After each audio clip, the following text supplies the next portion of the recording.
Secondaire 2, la matière. La première question à se poser, qu'est-ce que la matière? Eh bien, la matière, c'est tout ce qui a un volume et une masse. En d'autres termes, ce sont des choses qui prennent de la place et qui pèsent quelque chose. Par exemple, de la lumière, ce n'est pas de la matière, parce que de la lumière ne pèse rien et ne prend pas de place. Pourtant, elle existe.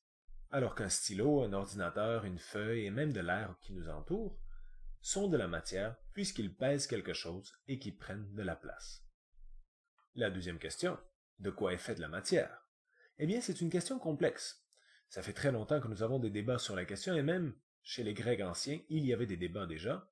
D'un côté, il y avait les gens qui suivaient Démocrite. Démocrite disait « La matière est faite de petites particules indivisibles. » Selon lui, tout ce qui nous entoure et tout ce que nous sommes, c'est fait de petites particules, appelées atomos pour indivisibles, un peu comme des blocs Lego qui construisent le monde dans le monde Lego.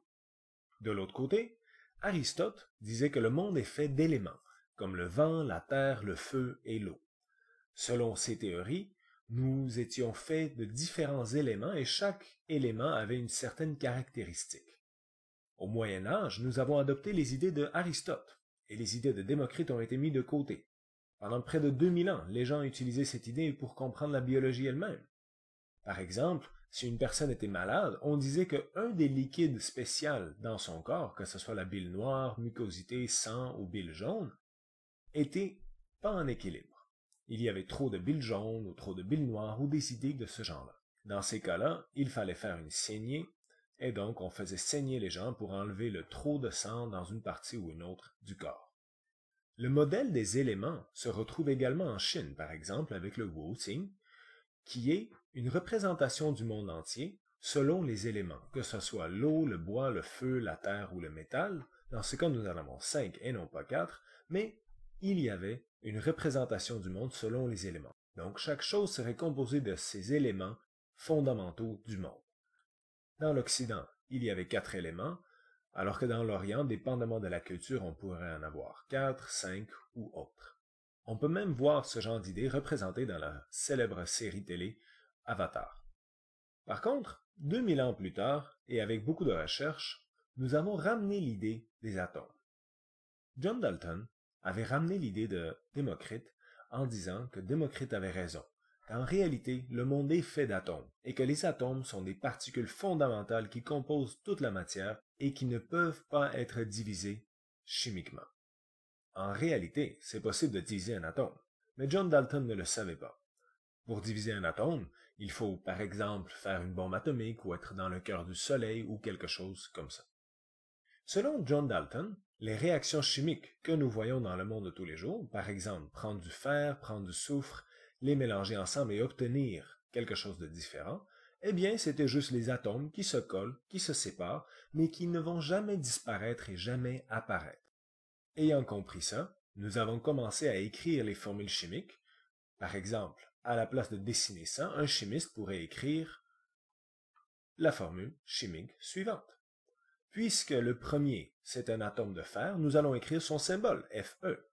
Le deuxième est un atome de soufre, son symbole S, la flèche qui veut dire qu'il y a une réaction chimique, et ensuite nous mettons Fe, S, mais cette fois ils sont collés, puisque en réalité les deux atomes ici seraient collés.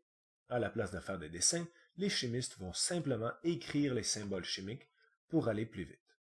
Chacune des lettres représente un atome. Ici nous avons S, alors que Fe c'est un autre atome. Les atomes sont dans le tableau périodique des éléments, un tableau qui représente tous les éléments. Quelle est la différence entre un atome et un élément? Avant de continuer, je vous invite tous à voir le vidéo de Allo Prof sur la question « Élément ou composé ». Mais pour nous, je vais vous inviter à écrire « élément ». Eh bien, un élément, c'est une substance formée d'un seul type d'atome. Nous avons les atomes lorsqu'ils sont tout seuls. Nous avons les molécules lorsqu'il y a plus d'un atome. Mais dans certains cas, nous aurons un élément. Ça veut dire qu'il y a seulement un type d'atome. Ici, par exemple, nous avons du dioxygène, 2 oxygènes collés ensemble. Eh bien, il n'y a que des oxygènes, donc c'est un élément. C'est aussi une molécule, puisqu'il y a plus qu'un atome. Mais c'est une molécule pure, puisqu'il n'y a qu'un type d'atome, donc nous dirons que c'est un élément. alors que les composés sont des molécules, donc il y a plus qu'un atome, qui ont différents types d'atomes. Par exemple, du H2O, de l'eau ici, nous avons des hydrogènes et des oxygènes, donc différents types d'atomes, nous avons un composé. Ce qui nous amène au modèle des particules. Selon ce modèle, à la place d'être fait des éléments, toute la matière est composée de petites particules. Nous pouvons le voir quand nous faisons de l'électrolyse de l'eau, par exemple. Si nous prenons de l'eau, nous faisons passer un courant électrique très fort et nous rajoutons une base forte, par exemple comme le NaOH, pour que ça fonctionne mieux, eh bien nous aurons de l'eau qui se transforme en deux gaz différents.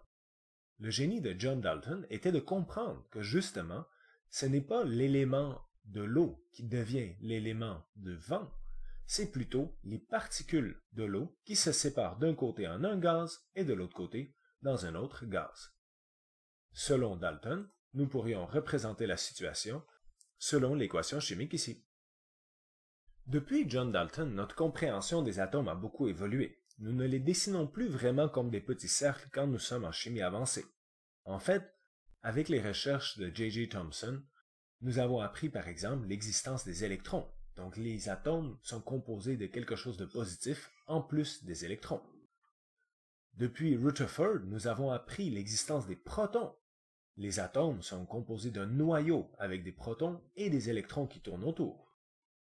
Nous avons ensuite, avec Niels Bohr, appris le fait que les électrons ne peuvent pas se trouver n'importe où. Ils doivent se trouver à des endroits très particuliers, sur des orbites particulières. Et nous avons continué beaucoup de recherches ensuite. Nous avons découvert le neutron. Nous sommes même allés plus loin en découvrant, avec d'autres recherches, avec par exemple les fentes de Young, que les atomes et les électrons sont des choses assez spéciales. Ils se comportent d'une manière spéciale et quand nous arrivons à des modèles quantiques, nous arrivons à des modèles probabilistes. Ce sont des modèles complexes que nous ne verrons pas en secondaire 2. Pour ce qui est des molécules, eh bien nous nous reverrons dans le deuxième vidéo. Merci tout le monde.